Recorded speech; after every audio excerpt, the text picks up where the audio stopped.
दोस्तों, पहला ट्रिक आप लोगों को बताया था छत्तीसगढ़ के गढ़ के बारे में और अच्छा रिस्पांस है आप लोगों का। ट्रिक का एक अच्छा फायदा हमको ये होता है, बहुत लोग बोलते हैं कि ट्रिक बनाना नहीं चाहिए, कितना ट्रिक बनाओगे। मैं एक चीज जानता हूँ, जैसे हमें अगर कोई ट्रिक याद है तो छत्तीसगढ़ के 18 गढ़ में कहीं 20 से पूछ दिया कि मातिन कौन से किसके अधीन गढ़ में आता है, रतनपुर के आता है कि रायपुर के, तो आप उमा करके याद है तो क्लियरली याद रहेगा, कोई डाउट नहीं रहेगा। या 4 ऑप्शन दे देगा कि इनमें से कौन सा इस रतनपुर के गढ़ के अधीन नहीं आता है, तब हम कंफ्यूज हो जाएंगे। तो तब ट्रिक हमको याद रहता है तो हमको ये होता है कि तो हमारा डाउट क्लियर रहता है कि एकदम एग्जैक्टली यही है। तो पीएससी में देखने को मिलता है हमको, जनरली हम लोग एक या दो में बहुत डाउटफुल रह जाते हैं, याद होने के बावजूद भी हम डाउटफुल हो जाते हैं।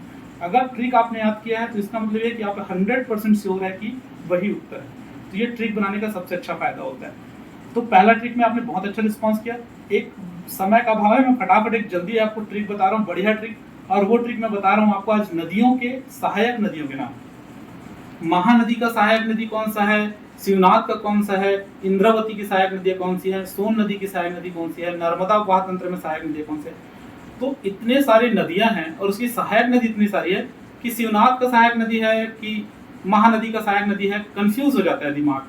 तो ये ट्रिक आप पढ़ोगे तो आपको ये आसान हो जाएगा कि कौन सी नदी का कौन सा सहायक नदी है, एकदम क्लियर दिमाग में रहेगा, कोई डाउट नहीं रहेगा इस ट्रिक के बाद। तो देखो, सबसे पहले हम पढ़ते हैं महानदी की सहायक नदी का ट्रिक।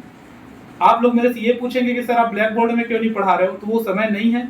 और ब्लैक बोर्ड में चाहता हूँ कि आप ब्लैक बोर्ड का आदत मत डालो। आप लोग जैसे मेरे को याद है मुंह जुबानी, मैं बिना देखे चीजों को याद करके, आज 3-4 साल पहले चीजों को याद करके आज तक याद रखो, तो आप भी एक बार अगर इसको ट्रिक को याद कर लिए तो आपको भी ये याद हो जाएगा। आप ब्लैक बोर्ड की आदत या कॉपी में नोट करने की आदत मत डालो, दिमाग में ही उसको याद रखो और उसको बार बार पढ़ो। एक बार पढ़ोगे, 2 बार पढ़ोगे, आपको याद हो जाएगा। तो महानदी की सहायक नदी कौन कौन सी है मैं आपको बता रहा हूँ। एक छोटी सी कहानी है। एक शेर था, माता रानी का शेर है, दुर्गा माता का शेर है। उसके ऊपर जितना पैसा चढ़ता है वो पैसा किसका है, पुजारी का है कि माता रानी का है, इसमें लड़ाई हुआ। तो जो सिंह जिसमें माता बैठती है वो बोली कि जादवी सिंह बोला माँ के पैसा, जादवी सिंह बोला माँ के पैसा, मतलब जो सिंह जादवी है उसने बोला कि माँ के पैसा। तो फिर से ट्रिक क्या है, जादू ई सिंह बोला माँ के पैसा। जा से होता है जोक, दू से होता है दूध नदी, ई से होता है ईब नदी, जादवी सिंह, सी से होता है शिवनाथ, ह से होता है हसदो, बो से होता है बोरडिग या बोरई नदी, और ला से होता है लात नदी। उसके बाद माँ के पैसा, माँ से होता है मांड नदी, के से केलो, पै से पैरी, और सूखे सोखा सोंढूर सिलियारी, ये 3 नदी नाम होता है। तो क्या हुआ, जादवी सिंह बोला माँ के पैसा। जोंक नदी, दूध नदी, सीनाथ नदी, हसदो नदी, ईब नदी, बोर्डिंग नदी, बोरई नदी, लात नदी, मांड नदी, केलो नदी, पैरी नदी, सूखा सोंढूर सिलियारी। तो ये सारी नदियां हैं आपके महानदी की सहायक नदियां।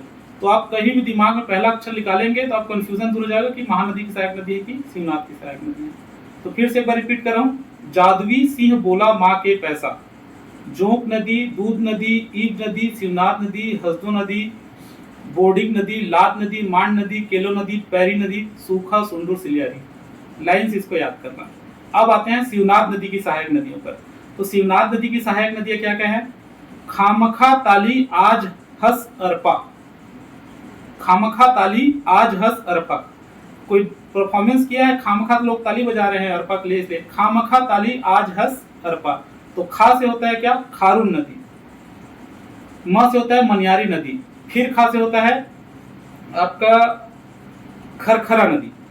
तो 3 हो गया, खामखा, खारून, मनियारी, खरखरा। ताली, ताली से हो गया तांदुला और लीलागर नदी। आज, आमनेर और जमुनिया आज। हस मतलब हसिया नदी और सकरी नदी। और अरपा, खामखा ताली आज हस अरपा। खारून, मनियारी, खरखरा, तांदुला, लीलागर, आमनेर, जमुनिया।